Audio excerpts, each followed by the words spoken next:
Hello everyone. Welcome to my channel. Emmerdale aired the aftermath of John Sugden's sneaky cover-up, having framed another for the murder of the late Nate Robinson. John accidentally killed Nate late last year and has been covering his tracks ever since, especially recently following the recovery of Nate's body from the lake. Arriving for a welfare check at Owen Michael's house last week, John found him overdosed and losing consciousness, but instead of calling for help, he saw the opportunity to frame the addict for Nate's death, leaving him for someone else to find along with a forged suicide note.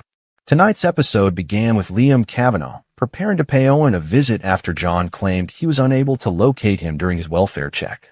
Liam hoped that John's alleged unsuccessful check-in was a false alarm, but we later saw a body bag being wheeled out of the property, with Liam shocked to find Owen dead. In a chat with a detective, Liam learned about the fake suicide note framing Owen for Nate's murder. Shortly after, the detective was seen breaking the news to a devastated Kane Dingle and Tracy Robinson, who struggled to hear that Nate's death was seemingly a chance encounter. Back at the surgery, Liam informed John of Owen's death and the note taking responsibility for Nate's death. The two headed to the Woolpack for a drink after the tough day and bumped into Robert Sugden at the bar.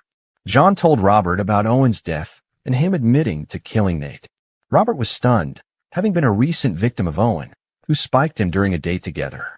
John told Robert that he'd had a lucky escape, but is Robert convinced by John's lies? Next, John Sugden stood in front of the cracked mirror in his cottage, his knuckles still scraped from the night he dragged Nate's body into the freezing lake. It had been an accident, he told himself again. A confrontation that got out of hand. Nate had pushed him too far, accusing him of sleeping with Tracy, bringing up old family scars. A shove, fall, a sickening crack of Nate's skull on the edge of the mooring. He hadn't meant to kill him. But when Nate didn't come up from the water, John had made a choice, one that led him down a dark road of lies, manipulation, and now murder by omission. Now, with Owen Michaels conveniently dead, John thought he might finally be free of the crushing guilt. Dr. Liam Kavanagh's hands trembled slightly as he waited outside Owen's flat. He had convinced himself it would be a simple welfare check, perhaps another overdose scare. But the sight of the coroner's van and the police tape around the door told him otherwise. Inside, Owen's body lay cold. Next to him, hastily written suicide note. The contents were chilling. Owen confessed to killing Nate Robinson during a drug-fueled breakdown. According to the note, it was a crime of passion, never meant to happen. The police didn't hesitate to link the note to Nate's disappearance, especially given Owen's known history with substance abuse and his unstable mental state. As the forensic team loaded the body bag, Liam turned away, while rising in his throat. He didn't know what was more disturbing, the note, or how neatly everything had fallen into place. When Detective Barnes arrived at the Dingle household to deliver the news, Kane Dingle was the first to answer the door. He had dreaded this moment since Nate's body was pulled from the lake, but hearing it officially broke something in him. He was murdered, Barnes said softly. We believe Owen Michaels was responsible. He left a note, took his own life shortly after. Tracy clutched the doorframe as her knees buckled. She didn't want to believe it. Nate had battled so hard to be better, for their daughter, for her. To lose him like this, a senseless death at the hands of a troubled man, felt like a cruel joke.